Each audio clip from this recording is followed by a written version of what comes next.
அப்போஸ்தல நடபடிகளுடைய முதல் 7 அதிகாரத்தை நீங்க எடுத்துக்கிட்டீங்கன்னா, சபையானது எருசலேம்ல மாத்திரம்தான் உள்ளது. அடுத்தது 8 முதல் 12 வரை உள்ள அதிகாரங்களை நீங்க எடுத்துக்கிட்டீங்கன்னா, சபையானது வந்து எருசலேமை தாண்டி சமாரியா யூதேயால சபையானது பரவிற்று. அடுத்தது 13ஆம் அதிகாரம் முதல் 28 அதிகாரம் வரை நீங்க பாத்தீங்கன்னா, சபையானது வந்து உலக பரியந்தம் அது பரவிற்று. நான் மறுபடியும் சொல்றேங்க, 1 to 7 வந்து சபையானது எருசலேம்ல மாத்திரம் இருந்தது. 8 முதல் 12 வரை யூதேயா சமாரியா நாடுகள்ல பரவிற்று. 13 முதல் 28 வரை உலகம் எங்கும் பரவிற்று. சோ அடுத்த பாயிண்ட் எழுதி கொள்ளுங்க. 1 to 7 வர முக்கிய ஊழியர்கள் யாருன்னா, பேதுருவும் யோவானும்.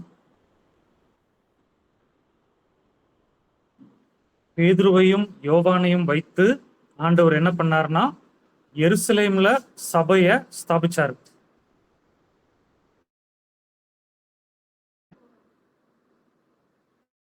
சொல்லிருக்கான். ஓகே, சோ 1 முதல் 7 வரை எருசலேம்ல பேதுருவும் யோவானும் முக்கியமா ஊழியம் பண்ணாங்க.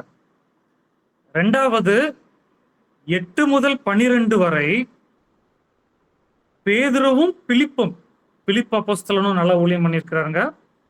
பேதுரு அப்போஸ்தலனும் பிலிப்பு அப்போஸ்தலனும் 8 முதல் 12 வரை உள்ள அதிகாரத்துல சமாரியா யூதேயா பட்டணத்துல ஊழியம் பண்ணியிருக்கிறாங்க. அடுத்தது 13 முதல் 28 வரை நம்ம பார்க்கும்போது யாரெல்லாம் நல்லா ஊழியம் பண்ணியிருக்கிறாங்கன்னா, பவுல் அப்போஸ்தலனும் பவுலுடைய சீடர்களும் 13 முதல் 28 வரை உள்ள அதிகாரத்துல ஊழியம் பண்ணியிருக்கிறாங்க. நான் இன்னும் எக்ஸ்பிளைன் பண்றேன் பாருங்க. எருசலேம் என்பது என்னன்னா, ஒரே யூத மக்கள், ஒரே மொழி பேசுற மக்கள், நம்ம அயல் வீட்டாரை போல இருப்பாங்க. அப்போ பேதுருவும் யோவானும் அயல் வீட்டாருக்கு ஊழியம் பண்ணியிருக்கிறாங்க. அதற்கப்புறம் 8 முதல் 12 வரை யூதேய சமாரியா வரும்போது ஒரே ஜனங்கள் தான், ஒரே கண்ட்ரி தான். எருசலேமும் யூதேயாவும் ஒரே கண்ட்ரி தான். ஆனா வேற மக்கள் இருப்பாங்க. யூதேயாவுல யூத மக்கள் இருப்பாங்க, சமாரியால மிக்சட் மக்கள் இருப்பாங்க, கலப்பிட மக்கள் இருப்பாங்க. அப்ப நம்ம எப்படி எடுத்துக்கலாம்னா, தமிழ்நாட்டுல உள்ள ஹிந்தி மக்கள் கிட்ட நம்ம ஊழியம் பண்ணோம்னா, தமிழ்நாட்டுல நிறைய புலம்பெயர்வு மக்கள் இருக்காங்க பாத்தீங்களா, அது நம்ம சமாரியா மக்களுக்கு செய்யற ஊழியத்துக்கு சமம். சோ யூதேய சமாரியா வந்து அதற்கு ஒப்பா இருக்கிறது. ஆனா பவுல் அப்போஸ்தலன் தாங்க உண்மையான மிஷனரி. அவர் வந்து என்ன பண்ணாருன்னா, உலகமெங்கும் புறப்பட்டு போனார். உலகமெங்கும் புறப்பட்டு போய் கஷ்டப்பட்டு ஊழியம் செஞ்சாருங்க. 13ஆம் அதிகாரத்துல இருந்து 28ஆம் அதிகாரம் வரை பார்த்தோம்னா, அந்த காலத்துல டிராவல் வந்து ரொம்ப கஷ்டம். ஆனா அவர் பெஸ்டா ஊழியம் பண்ணார். ஸோ அப்போஸ்தல நடபடிகள் என்னுடைய favourite subject, Bible subject, my dear brothers and sisters. So என் ஹார்ட்ல ஆண்டவர் இதை வைத்திருக்கிறார். இப்ப நான் சொல்றதெல்லாம் நோட்ஸ் பார்த்து சொல்லல, மனப்பாடம் பண்ணிட்டேன். ஸோ மனப்பாடமா எந்த கேள்வி கேட்டாலும் பதில் சொல்ல முடியும். ஸோ ஆண்டவர் எனக்கு கொடுத்திருக்கிற ஊழிய பாரத்தை இந்த சப்ஜெக்ட் மூலமா உங்க மத்தியில நான் பகிர்ந்து கொள்ள விரும்புகிறேன். நம்ம அதை புரிந்து கொள்ள வேண்டும். அதுக்கு முன்பாக ஒரு அவுட்லைன் பார்டரை நம்ம பார்க்க வேண்டும். யூதேயா தேசத்தை 3 மாநிலங்களாக பிரிச்சு வச்சிருக்கிறாங்க. யாருக்காவது சொல்ல முடியுமா? மேல என்ன மாநிலம், நடுவுல என்ன மாநிலம், கீழே என்ன மாநிலம்னு சொல்ல முடியுமா? சந்தோஷ் பிரதர் சொல்ல முடியுமா?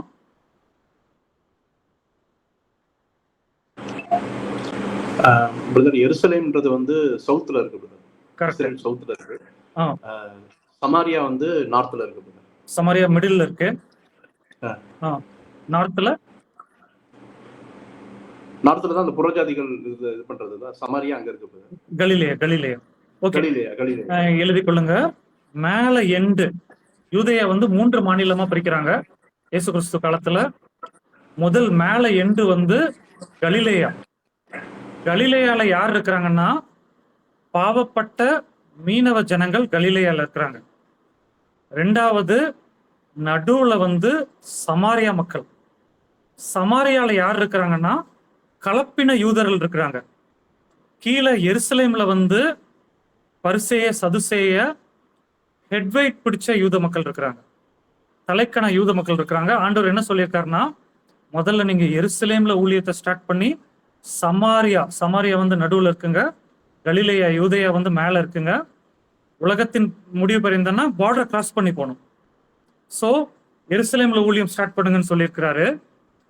அப்போ நம்ம மேப்பை பார்த்தோம்னா கீழே இருக்கிற எருசலேம்ல உள்ள யூதர்கள் வந்து தலைக்கணம் பிடிச்சவங்க. அவங்க தான் இயேசு சிலுவையில் அரைஞ்சாங்கங்க. நடுவுல இருக்கிற சமாரியா பீப்புள் வந்து கலப்பின யூதர்கள், பாவப்பட்ட ஜனங்கள். மேல இருக்கிற கலிலேய யூதர்கள் வந்து மீனவ மக்கள், மிகுந்த பாவப்பட்டவங்க. நம்ம இப்ப சென்னை சிட்டி எடுத்துக்கிட்டீங்கன்னா, சென்னை சிட்டில ஸ்லம் பீப்புள் இருக்கிறாங்க. நார்த் சென்னையில நிறைய ஸ்லம் இருப்பாங்க.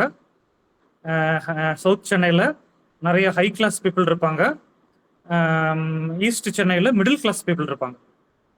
ஸோ இதே போல நார்த் சென்னையில் உள்ள ஸ்லம் பீப்புள் வந்து கலிலேயாவுக்கு ஒப்பாக சொல்லலாம். சவுத் சென்னையில் உள்ள ஹை கிளாஸ் பீப்புள் வந்து எருசலேம் மக்களுக்கு ஒப்பாக சொல்லலாம்.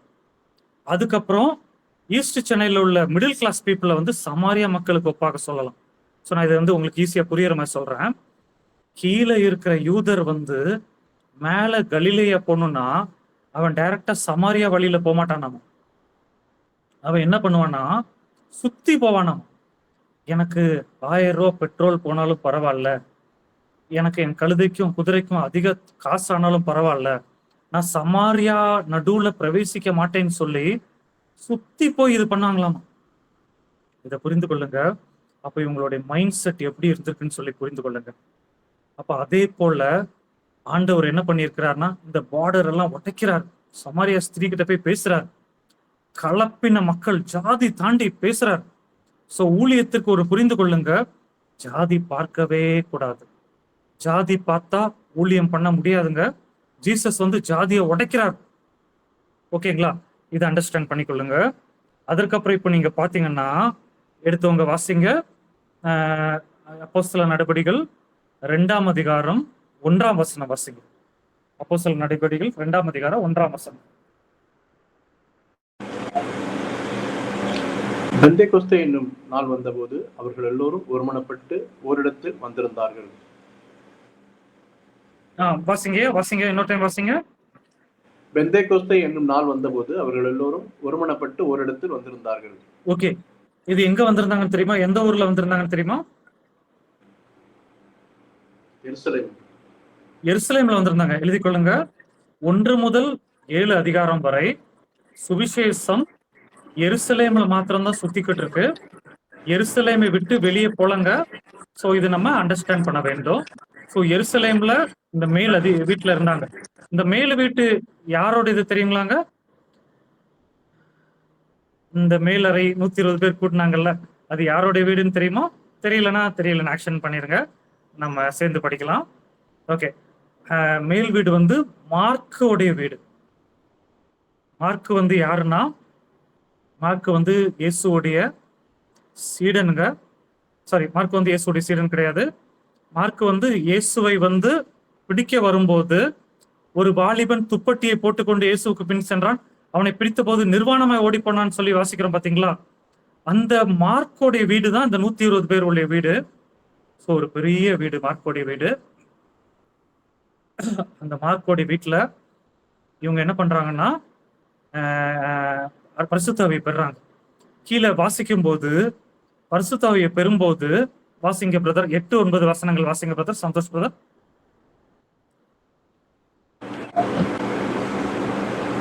அப்படி இருக்க நம்மில் அவரவர்களுடைய ஜென்ம பாஷையிலே இவர்கள் பேச கேட்கிறோமே, இதப்படி பார்த்தரும் மேதரும் எலாமீத்தரும் மெசொபொதோமியா, யூதேயா, கப்பதோக்கியா, பொந்து, ஆசியா, பிரிகியா, பம்பிலியா, எகிப்து என்னும் தேசத்தார்களும் சீரேனே பட்டணத்தை சுற்றி இருக்கிற. போதும் பிரதர், போதும். பாருங்க, இங்க நம்ம பார்த்தோம்னா சுமார் 18 ஊர்ல இருந்து எருசலேமுக்கு பண்டிகை கொண்டாட வந்திருக்கிறாங்க. 18 ஊர்ல இருந்து பண்டிகை கொண்டாட வந்திருக்கும் போது என்னாச்சுன்னா, ஆண்டவர் வந்து சீடர்கள் மேல பரிசுத்தாவியை பொழிந்தர்னால் my dear brothers.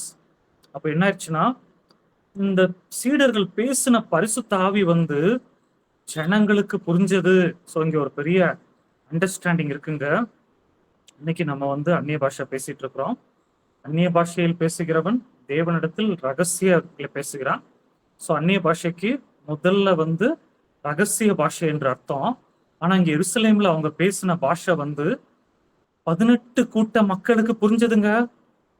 So Pavul அததான் சொல்றாரு, நீ அந்நிய பாஷை பேசும்போது அதன் அர்த்தத்தையும் சொல்ல கடவாய். அப்போ இந்த சீடர்கள் பேசுறாங்க அந்நிய பாஷை, ஆனா அது 18 கூட்ட மக்களுக்கு அது அவங்களுடைய பாஷை. 8ஆம் வசனம் மறுபடியும் வாசிங்க பிரதர். 8ஆம் வசனம் வாசிங்க. அப்படி இருக்க நம்மில் அவரவர்களுடைய ஜென்ம பாஷைகளை இவர்கள் பேச கேட்கிறோமே, இதப்படி. ஆமா, இது ரொம்ப முக்கியமான வார்த்தைங்க. 18 கூட்ட மக்கள் என்ன சொல்றாங்கன்னா, இப்படி இருக்க அவரவர் நம்முடைய ஜென்ம பாஷையிலே அவர்கள் தேவனுடைய மகத்துவத்தை பேச கேட்கிறோமே. நல்லா புரிஞ்சுக்கோங்க, நான் சிம்பிளா சொல்றாங்க. இப்ப நீங்க தமிழ் பீப்புளா இருக்கிறீங்க, நீங்க அரேபியால இருக்கிறீங்க, பரிசுத்தாவி உங்களை நிரப்பும் போது நீங்க அரபிக் ஷேக் கூட நீங்க பேசுனீங்கன்னா ஆவியானவர் உங்களுக்கு அந்நிய பாஷையை தந்துடலுவார். பட் அந்த ஷேக்குக்கு அது புரியிற பாஷையா இருக்கும். இதுதான் பரிசுத்தாவியோடைய வளர்ச்சி. ஆதி அப்போஸ்தல சபையில இப்படி இருந்தாங்க. ஆனா நம்ம என்ன பண்ணிடுறோம்னா, புரியாத ஏதோ பாஷையை சபைகள்ல பேசிட்டு நம்ம நிறுத்திடுறோம். ஆனா இப்படிதாங்க சுவிசேஷம் போச்சு. 18 பாஷை ஜனங்களுக்கு அவர்களுடைய பாஷையில சுவிசேஷம் போச்சுங்க. ஸோ அப்போஸ்தல நடபடி படிக்க வந்திருக்கிற மை டியர் பிரதர்ஸ், உங்களுக்கு நான் சொல்ற ஆலோசனை என்னன்னா, நம்ம இன்னும் அந்நிய பாஷையில வளர வேண்டும், ஆவியில நிரப்பப்பட வேண்டும். ஆவியில நம்ம நிரப்பப்படும் போது நீங்க பேசுறது உங்களுடைய பாஷையா தாங்க இருக்கும். ஷேக்குக்கு அவருடைய பாஷையில நீங்க சுவிசேஷம் சொல்ல முடியுங்க. அதுக்கு அந்த அளவுக்கு அந்த பாஷையை கத்துக்கிட்டு இல்ல, அந்நிய பாஷையை பேசும்போது அவர்களுக்கு புரியுற மாதிரி இருக்கும். ஸோ இன்னும் நிறைய எக்ஸாம்பிள் சொல்லலாம். ஒரு ஒரு அம்மா வந்து படிப்பறிவு இல்லாத அம்மா அவங்க வந்து ஒரு சபைக்கு போயிருந்தாங்களாமா. அவங்க ஒரு சபையில போய் அந்நிய பாஷையை பேசிட்டு இருந்தாங்களாமா. அப்போ ஒரு மிலிட்ரி பீப்புள் வந்து 2 பேர் வந்து அவங்கள கிண்டல் பண்ணிட்டு இருந்தாங்களாம் பின்னாடி உட்கார்ந்து. என்ன இந்த பாஷையை பேசிட்டு இருக்கிறாங்கன்னு சொல்லி கிண்டல் பண்ணி பரியாசம் பண்ணிட்டு இருந்தாங்களாம். திடீர்னு அந்த அம்மா வந்து, ஹிந்தியே தெரியாத அந்த அம்மா அந்நிய பாஷை பேசுறாங்க. ஆனா அந்த பாஷை வந்து ஹிந்தியில இந்த மிலிட்ரி பீப்புளுக்கு இவர்கள் செய்த பாவத்தை சுற்றி காட்டுவதாக இருந்தது. அவங்க வெளவெழுத்து போயிட்டாங்களாமா. வெளவெழுத்து போய் சபையை விட்டு ஓட்டம் பிடித்தாங்களாமா. ஸோ அந்நிய பாஷையோட இன்னொரு பார்ட் வந்து இந்த இது. ஸோ இன்னொரு காரியத்தை நீங்க புரிந்து கொள்ள வேண்டும். நான் ஏற்கனவே சொல்லியிருக்கிறேன், இருந்தாலும் நீங்க புரிந்து கொள்ளுங்க. நமது பெந்தேகோஸ்தே சபை, நவீன பெந்தேகோஸ்தே சபை எப்போ ஆரம்பிக்கப்பட்டதுன்னா 20ஆம் நூற்றாண்டுல தான். 1905ஆம் ஆண்டு தான் நவீன பெந்தேகோஸ்தே சபை ஆரம்பிக்கப்பட்டதுங்க. அதுக்கு முன்னாடி நவீன பெந்தேகோஸ்தே சபை இல்ல. பெந்தேகோஸ்தே அனுபவங்கள் இருந்திருக்கு, ஆனா சபை இல்ல. இந்த சபை எப்படி ஆரம்பிக்கப்பட்டதுன்னா, அமெரிக்கால பெதேல் பைபிள் காலேஜ்ல ஆக்னஸ் ஆஸ்மான் என்ற 18 வயது வாலிப பெண்ணு பைபிள் காலேஜ்ல இருக்கும்போது அவங்க பைபிள் ஸ்டடீஸை கேட்கிறாங்க. ஆவியானவர் வல்லமையாக பொழிந்தெழுகிறார் அப்படின்னு சொல்லி கேட்கிறாங்க. கேட்டு விட்டு அவங்க ஈவினிங் வந்து டியூட்டி பண்றாங்க, காய்கறி கட் பண்ற டியூட்டி. ஆனா அதுவரை ஆவியானவர் எங்கேயுமே பொழியப்படவில்லை. காய்கறி இவங்க கட் பண்ணிட்டு இருக்கும்போது திடீர்னு அவர்களை அறியாமலேயே அந்நிய பாஷையில பேசுறாங்க. நல்லா கேட்டுக்கோங்க. 18 நூற்றாண்டு வரை யாரும் அந்நிய பாஷையில பேசினதா ரெக்கார்டு இல்லை. ஆனா இந்த சிஸ்டர் வந்து காய்கறி கட் பண்ணிட்டு இருக்கும்போது பைபிள் காலேஜ் ஈவினிங் டியூட்டியில அந்நிய பாஷையில பேசுறாங்க. ஆனா அவங்க பேசின அந்நிய பாஷை வந்து மற்ற மாணவர்களுக்கு சீன மொழியில புரிஞ்சது. அப்போ இவங்க அமெரிக்கா விட்டு தாண்டாம இங்கிலீஷை தவிர வேற எந்த மொழியும் தெரியாத சிஸ்டர். ஆனா இவங்க பேசும்போது ஆண்டவர் வந்து சீன மொழியில வியாக்கியானம் பண்ணி சீன மாணவர்களுக்கு புரிய வச்சிருக்காருங்க. சோ இதுதான் வந்து ஒரிஜினல் அந்நிய பாஷை. இல்லைன்னா அந்நிய பாஷையில மேலிடமாக இதை நம்ம சொல்லலாம். சரிங்களா? சோ இன்னொரு காரியத்தை நான் சொல்றேன். அந்நிய பாஷை அடையாளம் என்பது பரிசுத்தாவியை பெற்றுக்கொள்வதற்கு ஒரு ஒரு பார்ட், ஒரு நிரம்பி வழிவது. ஆனா அந்நிய பாஷையில பல விதமான இது இருக்குதுங்க. இப்போ நீங்க உங்களுடைய டவுட்ஸ் கேளுங்க. நம்ம டிஸ்கஸ் பண்ணும்போது தான் நமக்கு தெளிவா இது பண்ண முடியும். ஸோ அப்போஸ்தலர் 2ஆம் அதிகாரம் வந்து ஒரு முக்கியமான சப்ஜெக்ட். 18 வித மக்களை ஆண்டவர் வந்து எருசலேமுக்கு வர வச்சு, படிப்பறிவில்லாத பேதுருவை போன்ற ஆட்கள் கிட்ட அவருடைய ஆவியை தந்தருளி, ஆண்டவர் என்ன பண்ணாருன்னா 18 கண்ட்ரீஸ்க்கு சுவிசேஷத்தை எடுத்துட்டு போக கிருபை செஞ்சாருங்க. பேதுரு பிரசங்கத்துல ஒரே பிரசங்கத்துல 3000 பேர் ரட்சிக்கப்பட்டாங்க. எப்படி? ஆவியானவருடைய கிருபை, பலமான ஊற்றுதல். சோ இன்னைக்கு அப்படி இல்ல. சொல்லுங்க போஸ் பிரதர், சொல்லுங்க. அந்நிய பாஷைன்னா நீங்க என்ன நினைக்கிறீங்க? அந்நிய பாஷையை பற்றி இன்னைக்கு சபைகள்ல புரிதல் என்ன? சொல்லுங்க போஸ் பிரதர். அந்நிய பாஷைன்னு சொன்னா தேவனோட ரகசியத்தை பேசுகிறேன். அந்நிய பாஷைன்னு சொன்னாக்கா நமக்கும் தேவனுக்குள்ள தொடர்பு. ஓகே. ஆமா, தேவனோடு கூட நம்ம ஐக்கியத்தை அது வெளிப்படுத்துக்குது. அந்நிய பாஷை தேவனோடு கூட நம்ம வந்து பேசுற பேச்சுக்கள், ரகசியமான பேச்சுக்கள், அதை தேவனோட கூட இணைக்கிறத ஒரு உறவா இருக்கிறது அந்நிய பாஷை. அது மற்றவங்க அதை கேட்கும் பொழுது அவங்களும் ஆவிக்குரிய ஜீவிதத்துல வளருவதற்கு ஏதுவாக இருக்கும் அந்த அந்நிய பாஷை. ஓகே.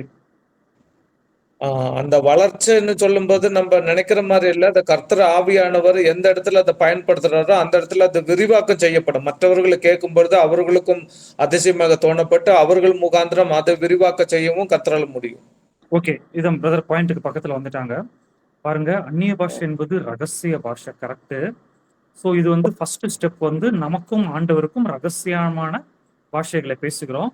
இதோடைய கரெக்ட் அர்த்தம் என்னன்னா, நம்ம வீட்டில் ரகசியமா ப்ரேயர் பண்ணும்போது அந்நிய பாஷையில் நம்ம ப்ரேயர் பண்ணணும். சபையில பப்ளிக்கா ப்ரேயர் பண்ணும்போது பவுல் சொல்றாரு, நான் சொல்ல பவுல் சொல்றாரு, நீங்க அந்நிய பாஷையில பேசாதீங்க. சபையில மற்றவங்க வரும்போது அவங்களுக்கு புரியாது. அப்போ மற்றவங்களுக்கு புரியணும்னா நமக்கு வியாக்கியானம் வேணும். அப்போ இந்த 2ஆம் அதிகாரத்துல இருந்தது வியாக்கியான கிஃப்ட் பாஸ் பிரதர். ஜனங்கள் வந்து பேதுரு வந்து அந்நிய பாஷையை பேசுறாரு, ஆனா ஆவியானவர் வியாக்கியானப்பட்டு 18 கூட்ட மக்களுக்கு புரிய வைக்கிறார். சரிங்களா பாஸ் பிரதர், புரிஞ்சா? சோ 2ஆம் கட்ட இல்லைன்னா அந்நிய பாஷையோடைய வளர்ச்சி என்பது என்னன்னா வியாக்கியானம். சோ அந்த கிஃப்டை நம்ம பெற்றுக்கொள்ள வேண்டும்.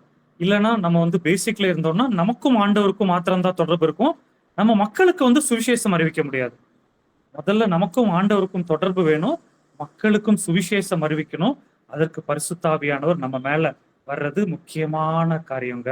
ஸோ இது புரிந்து கொள்ளுங்க. ஸோ இதுல வேற ஏதாவது நீங்க டவுட்ஸ் இருந்தா கேளுங்க, அப்பதான் நம்ம இதை விரிவாக்கம் பண்ண முடியும். ஸோ கேளுங்க பிரதர்ஸ், டவுட்ஸ் இருந்தா கேளுங்க, இல்லைன்னா உங்க பாயிண்ட்ஸ் நீங்க சொல்லுங்க. ரொசாரியா பிரதர் லைன்ல இருக்கிறீங்களா? ஓகே, சந்தோஷ் பிரதர் சொல்லுங்க, நீங்க ஏதாவது பேச விரும்புறீங்களா இதுல? பிரதர் சொன்னதான கரெக்ட் தான். நீங்க சொன்னீங்க தேவனோடு அந்நிய பாஷையில் பேசுகிறோம், தேவனோடு கூட ரகசியத்தை பேசுகிறான். அந்த ஒரு இது அது வசன ஆதாரமும் இருக்கு. அதே மாதிரி நம்ம எபேசியர் நம்ம பாக்குறோம் பிரதர், அது வந்து வாக்கு கடங்காத பெருமூச்சு. பரிசுத்த வரும்போது நம்ம வாக்கு கடங்காத பெருமூச்சு, நம்மளால சில காரியத்துக்கு எப்படி ஜெபிக்கணும் அப்படின்னு சொல்றப்ப அந்த வார்த்தை நம்மளுக்கு வந்து தெரியாது. அப்போ வந்து ஆவியானவர் வந்து பரிசுத்தவான்களுடைய ஆழங்களை வந்து அறிந்தவர், தேவனுடைய ஆழங்களை அவர் அறிந்தவர். சோ நம்ம அந்த நேரத்துல நம்மளோட வாக்கு கடங்காத பெருமூச்சோட ஜெபிக்க அவர் வந்து உதவுவார் ஆவியானவர். ஓகே, சோ பிரதர் கரெக்டா சொல்லிட்டீங்க. சோ அந்நிய பாஷையில ஃபர்ஸ்ட் ஸ்டெப் வந்து நமக்கும் காடுக்கும் உள்ளது. செகண்ட் ஸ்டெப் வந்து காடு கிட்ட இருந்து ஆவியை பெற்று நம்ம மக்களுக்கு சுவிசேஷம் அறிவிக்கணும். சுவிசேஷம் அறிவிக்கலன்னா அந்நிய பாஷையை பெற்றுக்கொண்டா நம்ம வேஸ்ட்டுங்க. சுவிசேஷத்துக்கு தான் ஆண்டவர் இந்த பாஷையை தந்திருக்கிறாரு, அதை புரிந்து கொள்ளுங்க. அதற்கப்புறம் என்ன ஆச்சுன்னா, சபையானது பாயிண்ட் எழுதி கொள்ளுங்க, எருசலேமிலும் யூதேயாவிலும் சபையானது வளர்ந்து பெருகிற்று. எருசலேமிலும் யூதேயாவிலும் சபையானது வளர்ந்து பெருகிற்று. 3000 5000 என்று சபையானது பயங்கர வளர்ச்சி அடைந்தது. இந்த டைம் தான் என்ன நடக்குதுன்னா, 8ஆம் அதிகாரம் 1 முதல் 4 வரை வாசிங்க. இதை மாத்திரம் வாசிச்சுட்டு இன்னைக்கு கிளாஸை நம்ம முடிச்சிடலாம். 8ஆம் அதிகாரம் 1 முதல் 4 வரை வாசிங்க.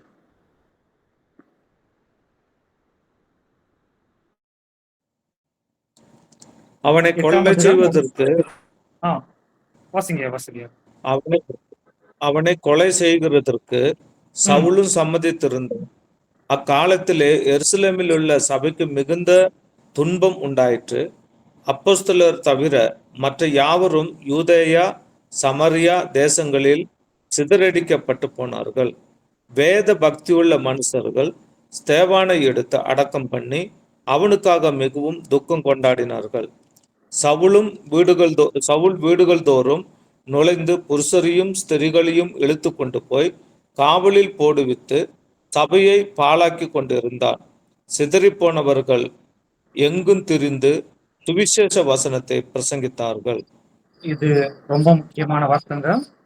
1 முதல் 7 வரை என்னாச்சுன்னா, சபை எருசலேம்ல மாத்திரம் இருந்தது.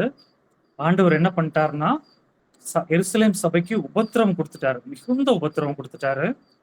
உபத்திரவம் கொடுத்தனால சிதறி போயிட்டாங்க. சிதறி போனவர்கள் என்ன பண்ணிட்டாங்கன்னா, யூதேய சமாரியா தேசத்துக்கு சிதறி போனாங்க. அங்க போகும்போது அவங்க காஸ்பல் எடுத்துட்டு போனாங்க. சிம்பிளா நான் சொல்றேங்க, இவங்க எருசலேம்லயே இருந்துடலாம்னு நினைச்சாங்க. ஆனா ஆண்டவர் அவங்களுக்கு உபத்திரவத்தை கொடுத்து காஸ்பல்ல என்ன பண்ணிட்டாருன்னா, யூதேயா சமாரியா தேசத்துக்கு எடுத்துட்டு போக வச்சுட்டாரு. இதை மட்டும் நினைவு கூர்ந்துக்கோங்க. இதோட அவுட்லைன் நம்ம நெக்ஸ்ட் வீக் கண்டினியூ பண்ணலாம்.